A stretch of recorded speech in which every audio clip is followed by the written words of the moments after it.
আসসালামু আলাইকুম। আশা করি সবাই ভালো আছেন। তো আপনারা অনেকেই আসলে অনেক প্রশ্ন করেন।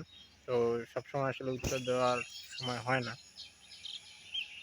তো সাধারণ আনসারের যে নিয়োগের বিষয়টা কিন্তু অনেক প্রশ্ন এসেছে যে সাধারণ আনসারের সার্কুলার কবে দেবে? কেননা গত জুলাই থেকে জুলাইয়ের পরে হয়তো একটা সার্কুলার আসছিল। এরপরে কিন্তু আর কোনো সার্কুলার আসেনি। তো সেই বিষয়টা আপনারা জানতে চেয়েছেন যে নতুন কোনো সার্কুলার দেওয়ার সম্ভাবনা আছে কিনা এই যে সামনে জুলাই যাচ্ছে। এর আগে আমি ভিডিওতে বলেছিলাম যে ঈদের পরে বা কোরবানির পরে দিতে পারে। তো এখনও সেই সার্কুলার দেয়নি। তো কবে দেবে?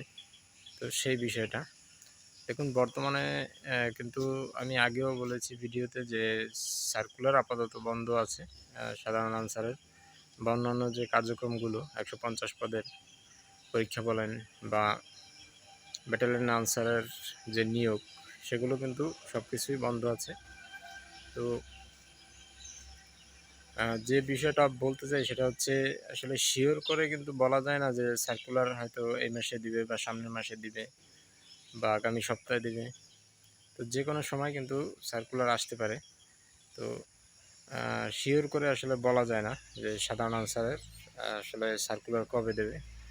আর আপনাদের যদি কোনো আপডেট আসে তাহলে কিন্তু আমি সেগুলো দেওয়ার চেষ্টা করি, আপনাদের জানানোর চেষ্টা করি। তো যদি এরকম কোনো সার্কুলার আসে বা সাধারণ মানুষের যে কোনো আপডেট আপনারা কিন্তু এই চ্যানেলের মাধ্যমে পাবেন।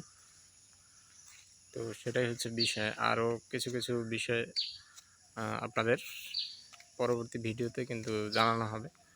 তো সকলেই চ্যানেলের সাথে থাকবেন। ধন্যবাদ। আসসালামু আলাইকুম।